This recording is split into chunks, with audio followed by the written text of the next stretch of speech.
Hello my friends, once again let's start from the front lines. There Russians perform a crazy Mad Max attack on Ukrainian positions on this Ural vehicle. They removed all of the unnecessary, as they think, parts, and definitely this vehicle has no protection, no armor. As you might see, Russians are wearing the winter camouflage, but it doesn't mask them if they're driving this vehicle. They were spotted well before, and the Ukraine 110th Brigade, they did the proper job stopping this vehicle. It reminds me a little GTA. I don't know why, but a little.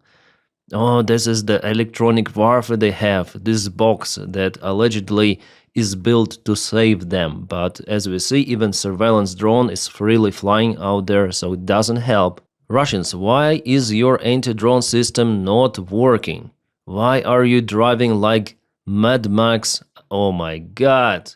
Well, the first drone drop missed, but finally the vehicle was stopped and Russians decided to land into some sort of the forest line that you see, this forest line without any sort of the trenches, so they're easy targets for Ukrainian drones. Here is the Ukrainian drone, kaboom, more kabooms are happening there, you can see, bada boom, it seems like Ural vehicle is no more, and the rest of the job is done mostly by the drone drops, annihilating Russian infantry. What drives those Russians here, guys? I don't know, maybe you may say something. I mean, motivation, because it's one-way ticket always. From all of the videos I see on the front lines, this is crazy what is happening. And this is where attack had happened right at the border between Zaporizhzhia and Dnipropetrovsk Oblast. Ural took this field road and it was the final destination. Before, Russians already tried to advance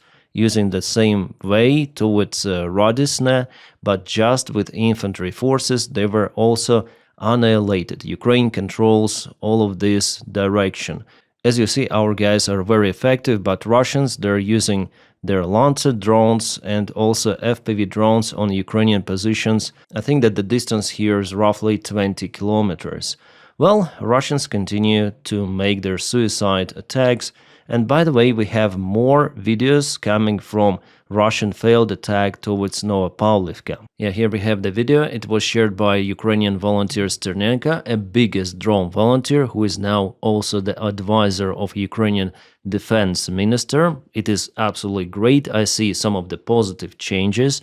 So here we see the Russian probably tank. Russians used a couple of the BMPs and one tank. Electronic warfare, as you see on the top, it doesn't help at all. A video we watched with you is without any sort of the distortions. I wonder if it is a fiber optic control drone or a standard one. But as you know already, the job was conducted successfully. Yeah, here we see the distortions, but the drone hit the tank. So maybe it's the mix of the fiber optic control drones and the standard ones using separate frequencies to nail down Russian tanks. Yeah, this tank really required lots of the drones to penetrate the armor. I wonder how many of those Ukraine used in this direction. Yeah, the single tank, and next it's the hunt on the Russian infantry that landed as usual into the tree line. At the same direction, later on, Russians sent the vehicles to take out wounded personnel,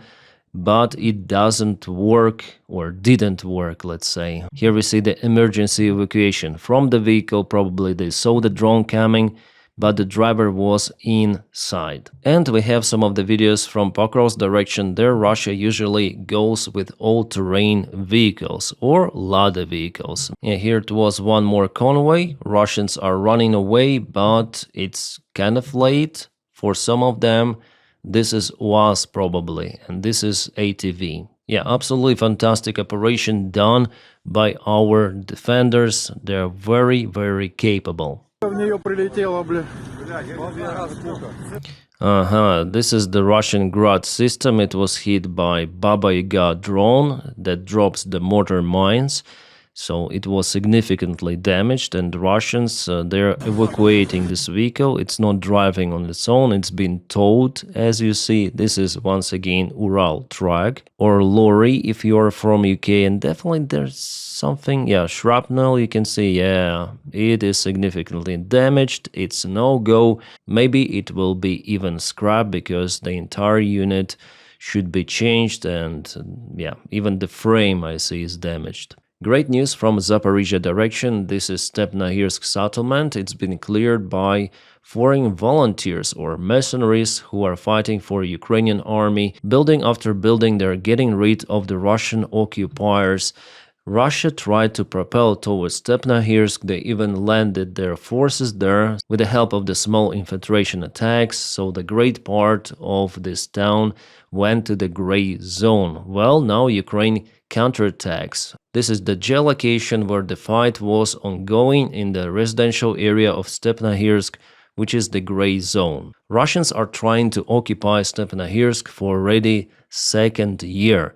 Before they advanced towards this third district, many of the times Ukraine used even aviation gliding bombs, and later on Russians withdraw from the place, then they get it back under control. It already happened 2 or 3 times. And here we have the operation of the Ukrainian Air Force and the French gliding bombs, which are being used by Ukrainian fighter pilots of MiG-29. By the way, we have some of the good news that it seems like Poland is willing to transfer the remaining of MiG-29 airplanes to Ukraine. All of them. As an exchange, Ukraine will supply to Poland some of the drones and drone technologies to organize the proper air defense with the drone interceptors. Because you know, yeah, what happened the last year. Then Russia launched multiple of the drones towards the Polish airspace. Some of the drones were shut down, but not nearly as much as should be. Just 4 out of 19 drones. The rest flown and landed in multiple of the spots of Poland. Some of them crossed the entire country. This is how the drone interceptors work. Russian Shahids, they're being hit. Drone interceptors, they fly at the very high speed. They're equipped with thermal cameras. Well, Russians tried to blind Ukrainian drone interceptors with the help of the special infrared projectors, but they are not using those systems massively. And yes, Ukrainian drones are very effective. For now, 1/4 of all of the drones are being intercepted with the help of the FPV. And this is Belgorod Oblast. Russia lost the power plant out there. We have multiple of the images filmed by eyewitnesses. Yeah, Ukraine also strikes the Russian infrastructure almost every night, as well as Russia. But Russia is more successful because, first of all, Ukraine is smaller than Russia, and all of the energy facilities, they're well known, they're concentrated around big cities. And the last night, Russia used even Ha-22 missiles. Those are anti-ship missiles, actually, and they may carry 1,000 kilograms of TNT. Very heavy and very powerful. And sadly, there are lots of the blackouts. I speak with my friends in Kiev, and they want to leave the city. Many of them, they want to move to villages where they may use woods for heating and generators for electricity. Penza, Russian Federation, the oil storage is on fire. Also, there were reports that in Murmansk there is no electricity, not because of the Ukrainian strikes. Murmansk is far away, more than 1,000 miles away from Ukrainian border for sure, but the blackouts are happening even there. Why? Because it's Russia. Sometimes nothing is working there. A short story of how Russian volunteers decided to deliver some of the meat to the front lines. Let's see. Yeah, we have the meat we're gonna deliver to the front lines, so Russian soldiers will be happy, not hungry at all. Now they're running. Something happened to this vehicle. What happened? I think it's wrecked a little, yeah? Maybe FPV drone? Less meat for the Russian soldiers. I think they will have a low-protein diet after all. Meat for the Russian meat waves. Interesting. On my channel, I publish also not so good news sometimes because the idea is to tell the truthful information.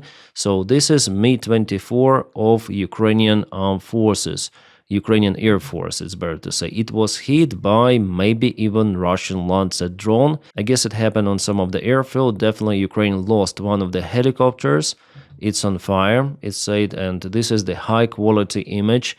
I wonder how Russia gets the access to this technology. Well, Zelensky already mentioned that Russia obtains spare parts from Western allies as well, and this is Mi-8 transport helicopter, versatile one. It was also hit by this drone. Well, that's it, I guess. They haven't shared the ending of the story. Yeah, Mi-24 was hit 100%, but Mi-8, they haven't shared the real impact image. Allegedly, two of the Ukrainian helicopters were lost because of this attack. The attack happened in Kirovogradsk Oblast, kind of far away from the front lines, I would say. I used to study in Kirovograd. By the time it was that name, now it has the name Kropivnitsky. There's the State Flight Academy of Ukraine, and Russia hit it already multiple of the times since the start of the war. And more about negotiations in Abu Dhabi. Negotiations were positive, according to Axios information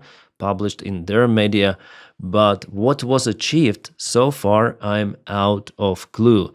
American delegation just stated that it was a friendly-looking meeting. Well, the Ukrainian delegation and the Russian one, they didn't fight. It's also kind of positive outcome, maybe that is what they meant, but there were also the separate talks between Ukrainian and Russian delegation without American representatives. From what I know, Ukraine rose the question about the exchange of the prisoners of war. Hopefully some of the agreement will be reached, but we are still far away from negotiating the peace agreement around Ukraine, the final ceasefire at least, or the end of war. It is very distant. Well, this time Russia behaves better in those negotiations in Abu Dhabi, but I think it's just a theater from the Russian side. I think it's just a political game, and Russia wants just to make business as usual with the United States of America. They have the common business interests. I don't believe that it is possible to negotiate with Russia at the current stage. Their economy is still alive and their army still has resources. Some of the other political news: Orban accused Ukraine of interference into Hungarian future elections. According to any sort of the polls, Fidesz party is losing the next parliament elections, together with Orban losing his title as the Prime Minister of Hungary, and he wants to become a president. He wants to swap the entire system of Hungary from parliamentary one to a presidential. Well, I don't think he will be successful. Hungarians for sure are against Orban, and Orban might say now whatever he wants to say. He also mentioned that Ukraine will not be in the European Union for the next 100 years because Hungary is against it. Any sort of the government of Hungary will block the initiative of accession of Ukraine to EU. But he is just a delusional man, so he is accusing everyone but himself in his own future loss.